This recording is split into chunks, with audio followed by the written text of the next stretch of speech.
আপনারা দেখছেন জেলা সংবাদ টিভি, খবর সবসময়।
একটা সময় জাতীয় দলের নক্ষত্র ছিলেন উজ্জ্বল চ্যাটার্জি। 1995 সালে যখন তার জীবনাবসান ঘটে, সেই সময় চলে যাওয়ার বয়স হয়নি। বাংলার একসময় দাপুটে ভলিবলার ও অন্যান্য খেলার তারকা, একাধারে ন্যাশনাল চ্যাম্পিয়ন জয়ী দলের সদস্য ছিলেন। এই প্রজন্ম জানে না ভলিবলার হিসাবে তার কারিশমা অতুলনীয়। বর্তমানে তার নিজ বাসভবনে তার স্ত্রী এবং পুত্র ও পুত্রবধূ এবং তার একমাত্র কন্যা বসবাস করেন। তার স্মৃতিচারণ করে তাদের পরিবারের প্রত্যেকেই। জেলা সংবাদ টিভি প্রতিবেদন, কলকাতা থেকে পিনাকি চক্রবর্তী। দেখুন, এটা রয়েছে সেটা হচ্ছে আমাদের স্টেট ব্যাংকে যে একটা স্পোর্টসের ব্যাপার ছিল, সেই এটা ওনার জ্যাভলিন, যে শর্টপাট জ্যাভলিন থ্রো এইসব এতে যে এতটা ছিলেন উনি, সেরকমই একটা শর্টপাটের একটা নিদর্শন রয়েছেন। আচ্ছা, উনি এখানে মেডেলগুলো দেখছিলাম, এখানে কয়েকটা মেডেলের একটু যদি আপনি বলে দেন। হ্যাঁ, মেডেলস বলতে এগুলো সমস্ত ব্যাংকের সমস্ত ভলিবল সংস্থার এই সমস্ত মেডেলস গুলো পাচ্ছেন। ইন্ডিয়ান লেভেলে যেটা মেডেল পেয়েছিলেন, হ্যাঁ, এই মেডেলটি রয়েছে, এটি সরকার প্রদত্ত এই মেডেলস রয়েছে, এগুলো সমস্ত পাচ্ছেন। আর বিভিন্ন সময় যেরকম দেখুন, একটা ফুটবল টুর্নামেন্টে একটা ফুটবল টিম, যেখানে বাবাকে আমরা পাচ্ছি এখানে, এই সবচেয়ে টলেস্ট ফিগার হাতে বল নিয়ে নেমেছেন মাঠে। এই সমস্ত একটা বাস্কেটবল দেখুন, ভলিবল ছাড়াও বাস্কেটবল এখানেও বাবার রয়েছেন প্লেয়ার হিসেবে। সমস্ত খেলাধুলোর জগতের সঙ্গেই উনি যুক্ত ছিলেন। এ দেখুন, যেটা ইউনিভার্সিটি ব্লু ছিলেন, দেখুন তার certificate of honour, Calcutta university sports board. He was awarded blue.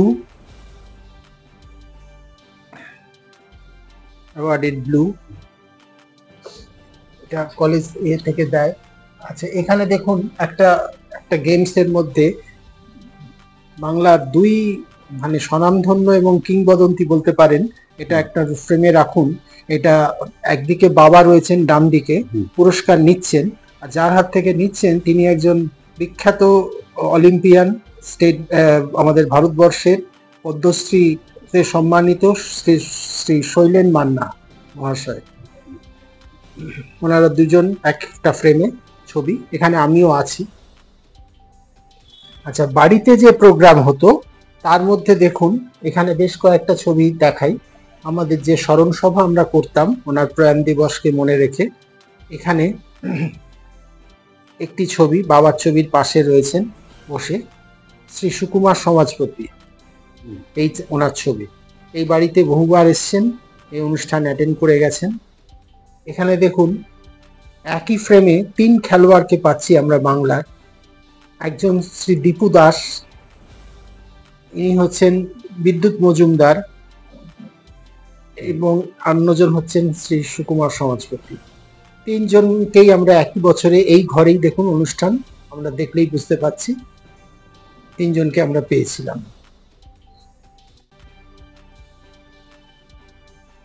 এখানে একটা এই যে বড় ছবি আমি দেখছি, এই বড় ছবিটা যে টিমটা, এই যে দেখুন এই একটা অনুষ্ঠানের একটা ছবি। এটা সুন্দর কিরম ভাবে সাজিয়ে নিয়ে এইভাবেই অনুষ্ঠান আমরা করে গেছি বছরের পর বছর ধরে। আমরা এই যে একটা টিমের ছবি দেখছি বড়, হ্যাঁ, এটা কোথাকার আর কি? এটা এটা মানে আমাদের ইন্ডিয়ার টিম। এখানে বহু খেলোয়াড়রা বাংলার পরিচিত জনরা রয়েছেন। আমার বাবার ছবি তার মধ্যে, এই ছবি, এটি আমার বাবা। আচ্ছা, তখন ওনার খুব অল্প বয়স। হ্যাঁ, তখন বয়স কম। নমস্কার, আমি জেলা সংবাদ টিভি পিনাকি চক্রবর্তী। আজকে আমরা এসেছি সজল বাবুর বাড়িতে। সজল বাবু হচ্ছেন উজ্জ্বল বাবুর পুত্র। উজ্জ্বল বাবু কিংবদন্তি ভলিবল প্লেয়ার ছিলেন। আজ উনি নেই, কিন্তু তার স্মৃতিচারণের জন্য আমরা ওনার পুত্রকে পেয়ে গেছি। তো ওনার কাছ থেকে আমরা কিছু জেনে নেব, তার ছোটবেলাকার কথা, এবং উজ্জ্বল বাবুর কিভাবে এই খেলাধুলার মধ্যে এলেন, ভলিবলে এলেন, এবং কিভাবে তিনি এগোলেন, সেই সব ওনার স্মৃতিচারণের মধ্যে দিয়ে আমরা একটুখানি আজকের প্রোগ্রাম শুরু করছি। হ্যাঁ, যেটা বলার মতন সেটা হচ্ছে বাবার জন্ম, যেগুলো আমার সব শোনা, 1940 সালের সেপ্টেম্বরের 5 তারিখ আমাদের সাউথ কলকাতা ভবানীপুরে আমাদের বসত বাড়ি, এখানেই ওনার জন্ম। তারপর আস্তে আস্তে বেড়ে ওঠা, স্কুলিং কলেজ যখন করছেন, খেলাধুলোর প্রতি ততটা আগ্রহ সেভাবে ছিল না।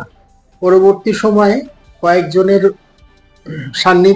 সান্নিধ্য পেয়ে উনি খেলাধুলোর প্রতি ওনার আস্তে আস্তে আগ্রহ বাড়ে, এবং বিশেষ করে প্রথম খেলাই হিসেবে ভলিবলটাকেই বেছে নেন। কারণ ওনার হাইট ছিল 6 ফুট 1/2 ইঞ্চি, এবং স্ট্যাচারও সেই রকম ছিল। দূর থেকে মানুষ দেখলে মানুষ ওনাকে পাঞ্জাবি লোক মানে বাঙালি, একদমই বাঙালিয়ানা নয়, এতটাই গুড স্ট্যাচারের মানে মানুষ ছিলেন যে দূর থেকে 10 জনের মধ্যে একজনকে মানে যে কোনো লোক শনাক্ত করতে পারতেন যে উনি আছেন এর মধ্যে। এরকম একটা তখন উনি ভলিবল খেলার প্রতি আস্তে আস্তে আগ্রহ বাড়ে। পরে বিজয় সংঘ শ্রদ্ধানন্দ পার্কে অবস্থিত, নর্থ ক্যালকাটা বা সেন্ট্রাল ক্যালকাটায় বলতে পারেন, ওই ক্লাবের বাবা যুক্ত হন, এবং ওইখান থেকে সিনিয়র বেঙ্গল, তারপর জুনিয়র বেঙ্গল, পরে সিনিয়রের খেলাধুলোর সুযোগ পান। মোটামুটি 60-এর দশকের মাঝখান থেকে ওনার খেলার শুরু, এই 65-66 সাল তখন থেকে খেলাধুলো শুরু। তারপর এই বাংলা দলের সুযোগ পান 1967 সাল। তারপরে বাংলা দলের অধিনায়কত্ব করেছেন 1968 সালে। তারপর টানা 70-এর দশকের মাঝামাঝি অবধি বাংলা দলের হয়ে প্রতিনিধিত্ব করেছেন। বেস্ট প্লেয়ার অ্যাওয়ার্ড পেয়েছিলেন 1968 সালে পেয়েছেন, এবং তারপর ভারতবর্ষের হয়ে উনি সুযোগ পান খেলার। প্রথমত 1967 সাল, সেটা খেলেছিলেন, একটা ফ্রেন্ডলি ম্যাচ হয়েছিল রাশিয়ার এগেনস্টে, সেটাতে উনি পার্টিসিপেট করেন, এবং পরবর্তীতে 1970-71 মরশুমে সদ্য স্বাধীন বাংলাদেশ এবং শ্রীলঙ্কা, অর্থাৎ প্যারিস বিশ্ববিদ্যালয় দলের বিরুদ্ধেও ওনার মানে খেলার সুযোগ আসে এবং সেই খেলা অত্যন্ত মানে মানুষের মনের কাছাকাছি পৌঁছয় এবং তারপর থেকে উনি একটা বড় পরিচিতি লাভ করেন। খেলাধুলোর সঙ্গে সঙ্গে বেশ কয়েক জায়গায় উনি ওনার মানে চাকরির যে সুযোগ আসে সেই সময় বিশেষ করে স্পোর্টস কোটায় মানুষজনরা অনেক খেলোয়াড়, প্রায় সব খেলোয়াড়ই চাকরি করতেন, তার মধ্যে ওনার বেশ কয়েকটা জায়গা থেকেই সুযোগ পান এবং শেষ পর্যন্ত 1962 সালে উনি স্টেট ব্যাংকে যোগ দেন এবং বরাবর স্টেট ব্যাংকে কোথায় ছিলেন? মানে প্রথমেই প্রধান কার্যালয় অর্থাৎ আমাদের যেটাকে এখন বলে হাইকোর্ট ব্রাঞ্চ, আগে বলতো কলকাতা মেন ব্রাঞ্চ। অ্যাড্রেস হচ্ছে 1 নম্বর স্ট্র্যান্ড রোড, কলকাতা। ওটা ঠিক আপনার হাইকোর্টের গায়ে। উনি সরকারি উনি, আমি শুনেছিলাম যে উনি অনেক বেসরকারি চাকরিও ওনার কাছে এসেছিল অফার, এবং খুব বড় বড় কোম্পানি, বিদেশি কোম্পানি, বাইরের কোম্পানি। একদম ঠিক, ভালো পোস্ট দিয়েই ওনারা চেয়েছিলেন ওনাকে, কিন্তু উনি সেগুলো প্রত্যাখ্যান করেন।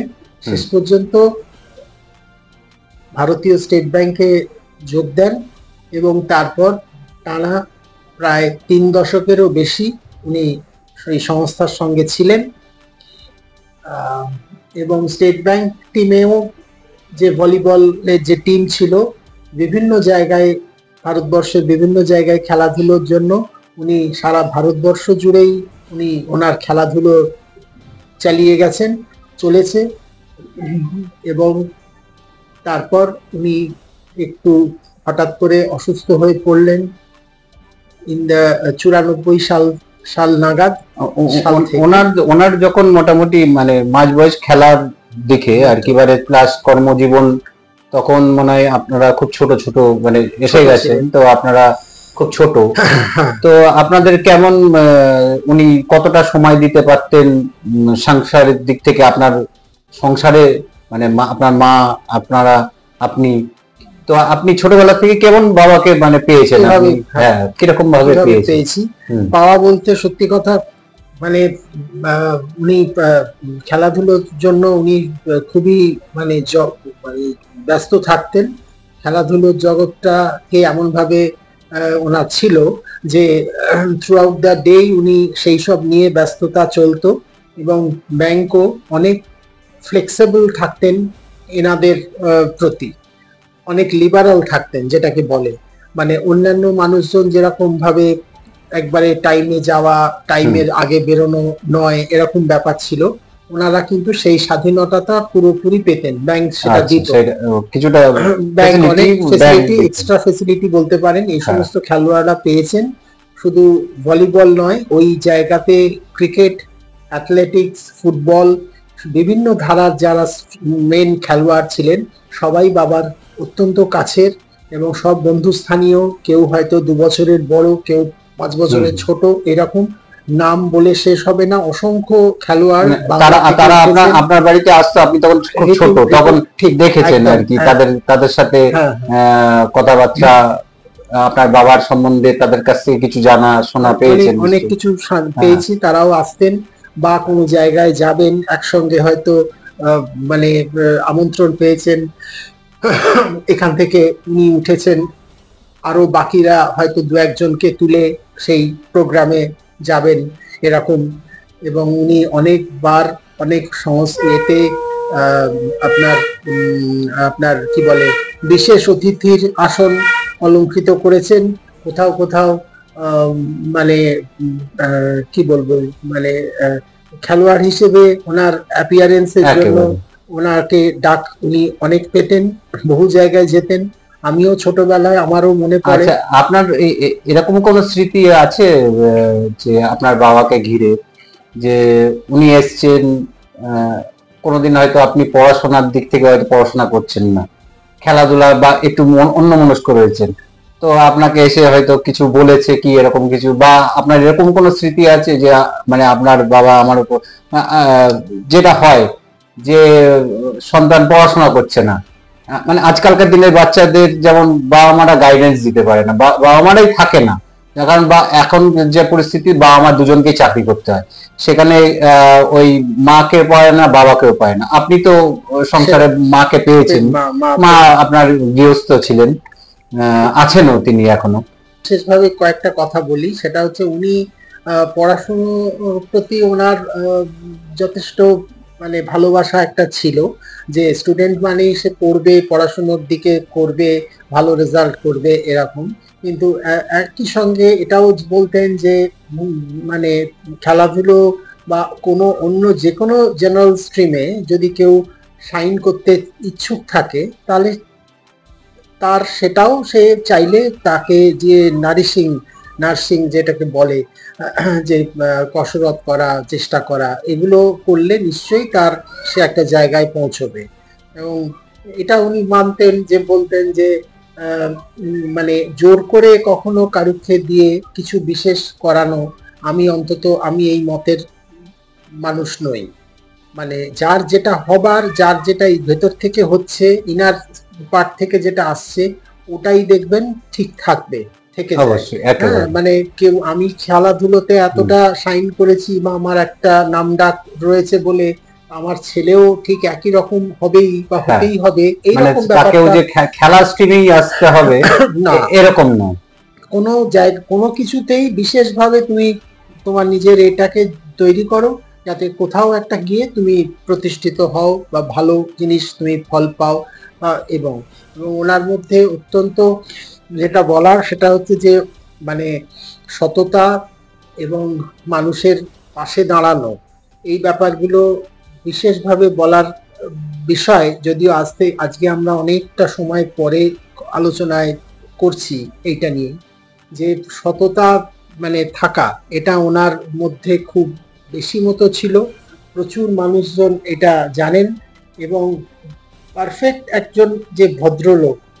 সাধারণত সেই সময় দেখুন, খেলোয়াড় মানেই অনেক মানুষের সংস্পর্শে, অনেক ধরনের পরিবেশের মধ্যে দিয়ে এদের যেতে হয়, কিন্তু এই রকম ধরনের এত মানে ভদ্র, এত মানে অমায়িক এরকম মানুষের সঙ্গে যে মিশে যাওয়া, যে কোনো ধরনের মানুষের সঙ্গে উনি এমন ভাবে কথা বলছেন, তারাই অনেক সময় একটু সংকোচ বোধ করছেন ওনার সঙ্গে, যে অত স্টলওয়ার্ড একজন ফিগার, তার সঙ্গে আমাকে নিয়ে তিনি কিন্তু না, কিন্তু উনি এইটাই জানতেন যে না, মানুষ সবাই সমান, মানুষ সবাই এক। আজকে আমার এই পোস্ট রয়েছে, আমার থেকে যেমন হায়ার ক্যাটেগরিতেও ব্যাংকের সবাই রয়েছে, আবার আমার তলাতেও কিন্তু অনেকে রয়েছে, তারাও কিন্তু জীবিকা নির্বাহ করার জন্যই চাকরিটা করতে হচ্ছে বা করছেন।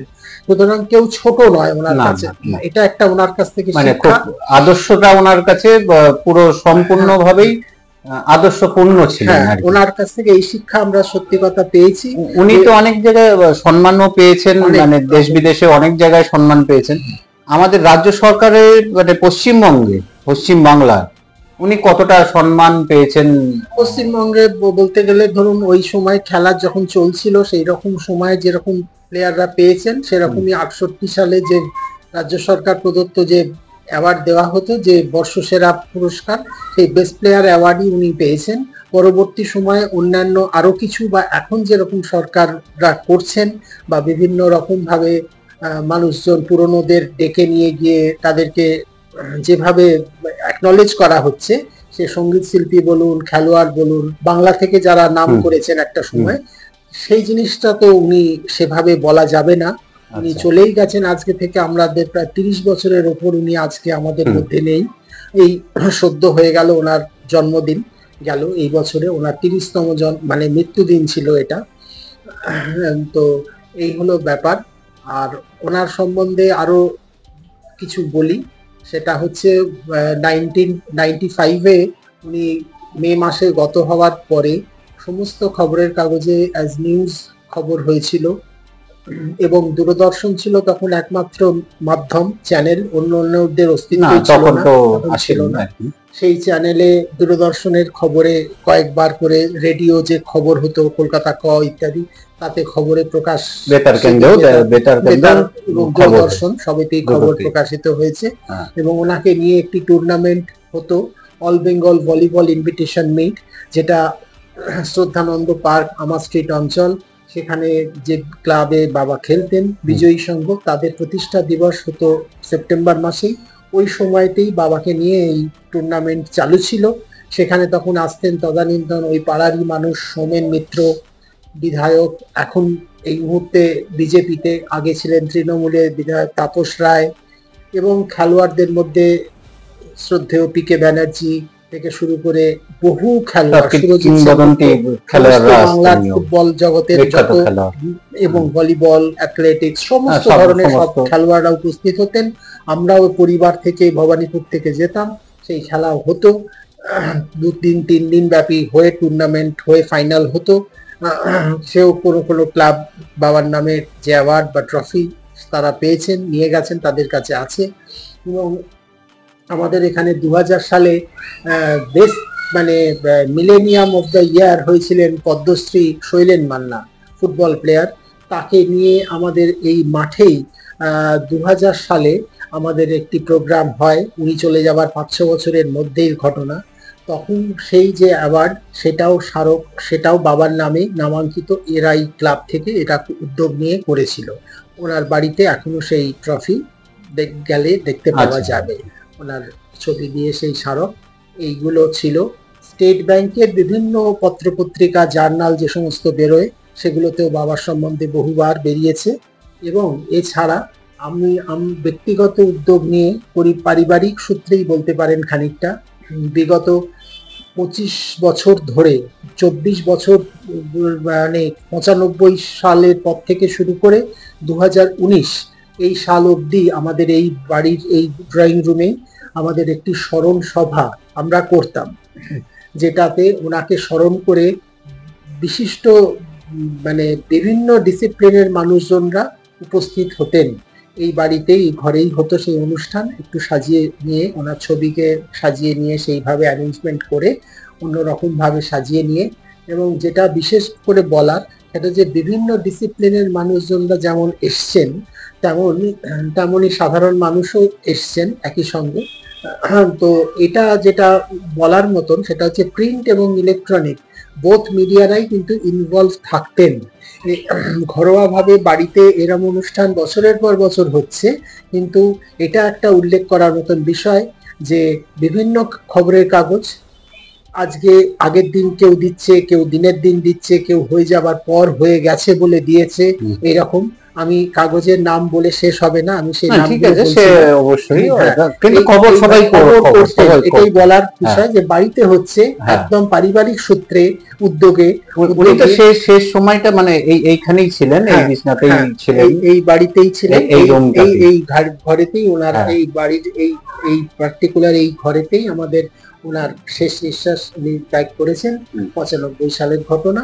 এবং উনি কি শেষের দিকে কোনো শারীরিক অসুস্থতা হয়েছিল না, মানে না এমনি নন ন্যাচারালি মানে এজ মারফত? না না, একদমই নয়। ওনার শারীরিক অসুস্থতা ওনার একটু আগে থেকেই হয়েছিল, মোটামুটি বছর খানেক মতন রাফলি হবে। 94 সালেরই কোনো একটা সময় থেকে হঠাৎ করে ওনার একটা দেখা যাচ্ছে যে হাঁটতে চলতে গেলে পায়ে একটা কোথাও কোনো সমস্যা হচ্ছে। এবারে অনেক বড় বড় ডাক্তার দেখেছেন, অনেক সূত্র ধরে অনেক জায়গায় গেছেন চিকিৎসা করতে, ম্যাড্রাসও গিয়েছিলেন, যে ওখানে হয়তো সুচিকিৎসা হয়, যদি কিছু বেটারমেন্ট হয়, যদি কিছু লাভ হয়, যদি কিছু ফল হয়, এই জন্য।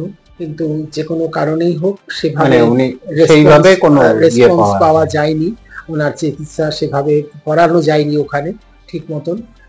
আবার উনি ব্যাক করেন, তারপরে উনি ধীরে ধীরে আস্তে আস্তে ওনার অসুবিধাটা বাড়ে। তারপরে গত 29শে মে 1995 সাল সোমবার উনি দুপুরবেলায় উনি চলে যান, আমাদের ছেড়ে প্রয়াত হন। তো সেই সময় তো পরের দিন সমস্ত জানেন, খবরের কাগজে খবর হয়েছিল, অনেক প্রেস মিডিয়া এখানে এই বাড়িতে এসেছিলেন। আচ্ছা, আমার একটু শেষ আর কি, মানে শেষ প্রশ্ন বলতে পারেন, উনি যখন মানে শেষের দিকে আর কি, মানে যখন ওনার সময় অসুস্থতা এবং বাড়িতেই কাটাচ্ছেন, আর খেলতে যেতে খেলা হয়তো তখন আর খেলা নয়, যারা খেলছে তাদেরকে একটু দেখতে যাওয়া, এরকম তার মনের মধ্যে যে ভাবটা, সেই ভাবগুলো কি আপনাকে কোনোদিন প্রকাশ করেছিল যে বাবু আমি একটু এটা করলে আমার একটু শেষ একটু ইচ্ছে ছিল, এটা আমি একটা কোনো আরেকটা দল করব, বা আমি আরেকটা আমার নামে একটা কোনো ক্লাব হোক যেখানে আগামী প্রজন্ম ভলিবলটাকে নিয়ে আসুক, এরকম কোনো ইচ্ছে প্রকাশ কিছু আপনাকে করেছিল? না, উনি এমনি সত্যি কথা বলতে কি, উনি যে আপনার দাদা বলি সেটা হচ্ছে যে উনি এই যে শিক্ষার যে জায়গাটা, মানে কোচিং এর যে একটা দিক থাকে মানুষের খেলার শেষের দিকে, ওইটাকে অনেকে ধরেন, ওইটাকে বাছেন, অনেকে ওইটা নিয়ে চলেন, কিন্তু ওই দিকটাতে উনি একদমই খুব একটা পক্ষপাতী ছিলেন না। মানে আমি যেটা খেলেছি আমি মানুষকে দিয়েছি, ক্লাবকে দিয়েছি, ট্রফি এনে দিয়েছি, এই ঠিক আছে, কিন্তু আমি আবার ওই খেলা নিয়ে আরো কয়েকটা বছর বা কয়েকটা দশক ওই খেলাধুলো শেখাবো, বা মানুষজন এসে আমার কাছ থেকে দেখবে, ট্রেনিং নেবে, শিখবে, বা সেইভাবে আমিও আবার কিছু রোজগার করব, এই দিকের মনোভাবের মানুষ উনি সেভাবে ছিলেন না। এবং উনি চলে যাওয়ার যে গেছেন 1995-এ, ঠিক একটা বছর আগে আমাদের ভলিবলের 100 বছর উদযাপন হয়েছিল। এটা উল্লেখ করার আমার হঠাৎ মনে পড়ে গেল, তাই বলি। তখন দেখা যাচ্ছে অনেক ডিস্টিংগুইশড অনেক মানুষজনরা মানে পদযাত্রায় অংশ নিয়েছেন। 100 বছর হবে। এই এখনকারই মাননীয় যিনি মুখ্যমন্ত্রী, তিনি ক্রীড়ামন্ত্রী, সেই সময় নাগাদ হয়তো আগে পিছে হবে, আমি ঠিক সময় সেইভাবে বলতে পারছি না। তো যাই হোক, ওনারও উদ্যোগ ছিল, নতুন করে টেন্ট উদ্বোধন হলো। তো তখন বাবাকে ওরা ওখান থেকে, মানে যখন সাংবাদিকরা মাঠে প্রচুর রয়েছেন, কভার করছেন এই প্রোগ্রামটাকে, এই দিনটাকে, তখন ওনাকে পায়নি। স্বাভাবিক, উনি তখন অসুস্থ। তো সেই সুবাদে ওনার তখন থেকে উনি অসুস্থ ছিলেন, যাওয়ার মতন পরিস্থিতি ছিল না, যেতে পারেননি।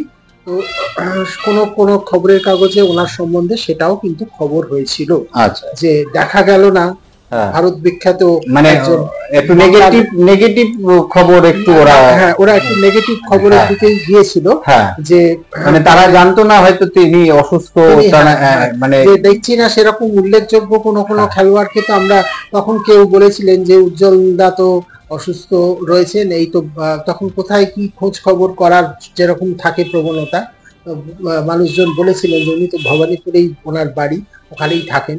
তো তখন ওনারা এ করে লিখেছিলেন আর কি, যে ভুলে গেলেন বাংলার একদা কৃতি ভলিবলার উজ্জ্বল চ্যাটার্জিকে, ময়দান থেকে একটু দূরে ভবানীপুরে তার বসত বাড়িতে এই মুহূর্তে তিনি অসুস্থ, এতটাই অসুস্থ রয়েছে যে উনি এই অনুষ্ঠানেতে ইনগরাল একটা প্রোগ্রাম উনি আসতেই পারেননি। এইরকম ভাবে ডিসক্লোজ হয়েছিল, আর কোনো মনে পড়ে আর কি। আপনার মোটামুটি সংসারে আপনার কে কে রয়েছে এখন? মানে আপনার বর্তমানে আমি, আমার মা আছি, আমার স্ত্রী এবং আমার একটি কন্যা। আচ্ছা, মানে তাহলে আপনার 4 জন আমরা এই পরিবারে এখন এই মুহূর্তে এখনো এই বাড়িতে বসবাস করছি। আপনার কন্যা তাহলে কি করছে এখন? এখন ও আপনার ইকোনমিক্স অনার্স নিয়ে কলেজে ভর্তি হয়েছে, ফার্স্ট ইয়ার থেকে, এবার সেকেন্ড ইয়ার হবে আর এই অবস্থায় রয়েছে। আমরা একটুখানি ওর কাছে আমরা জানতে চাইবো ওর দাদুর সম্বন্ধে, মানে দাদুর সম্বন্ধে ও কতটুকু শুনেছে, মানে আমরা বেশি অনেক কিছু জানতে চাই না, আমরা তারপর আমাদের এই প্রোগ্রামটাকে শেষ করব। নানান রকম অনুষ্ঠান হয়েছে, সেগুলো আমরা মানে স্মরণে যে অনুষ্ঠান হয়েছে সেগুলো সব শুনেছি বা দেখেছি, এরকম আর কি। সেগুলো দেখতে না, সেগুলো আর ছবি দেখেছি এরকম। আচ্ছা, তুমি তোমার দাদু সম্বন্ধে মানে সব তো শুনেছো? হ্যাঁ, শুনেছি, দেখেছি। দেখেছো বলতে আর কি বলে, অনুষ্ঠান সম্বন্ধে কিছু দেখেছো? তোমার কেমন লাগে? তোমার দাদু একটা আইকন ছিল খেলার জগতে। হ্যাঁ, তো সেটা নিয়ে ভালোই লাগে, বেশ গর্ববোধই হয়। কিন্তু এইটা কিন্তু তাকে যে সামনে থেকে পেলাম না, সেটার একটা আফসোসও রয়ে গেছে। যাই হোক, আর তো কিন্তু বাবা মানে অনেক মানে আমি তো জন্ম থেকেই দেখছি, তো একটা করে যাওয়া সেটা একটা বিশাল বড় ব্যাপার। একটা অফবিট গেমকে হাইলাইট করে একটা মানুষ যে ওখানে সেই খেলাটাতে ছিলেন, একটা একটা নক্ষত্র, সেখানে তাকে মানে একটা তাকে মনে রাখেন যাতে মানুষ, সেটার একটা প্রচেষ্টা বাবার মানে ছিল, এবং সেটাকে খুবই রেসপেক্ট করি, খুবই পছন্দ করি। তো এটাই ঠাকুমার কাছে কিছু শুনেছো? ঠাকুমার কাছে শুনেছি খেলাধুলো নিয়ে, কারণ উনি শুধু ভলিবল নয়, বিভিন্ন অন্য যত রকম খেলা রয়েছে আমাদের 22 পল্লী যে সুভাষ উদ্যান আছে, ওখানেও মানে সব রকম খেলাই সমান পারদর্শী ছিলেন, খেলেছেন। এই ঠাকুমার এবং মানুষ হিসেবে তো আর বলছি না, সেটা তো মানে প্রত্যেকের মুখে মুখে, এবং যারা চিনতেন জানতেন, আত্মীয় স্বজন থেকে শুরু করে পাড়ার লোক সবাই। তোমার নাম কি? সম্পূর্ণা চ্যাটার্জি। আমি বেথুন কলেজে ইকোনমিক্স অনার্স নিয়ে পড়ছি। আপনার নামটা? সোনালী চ্যাটার্জি।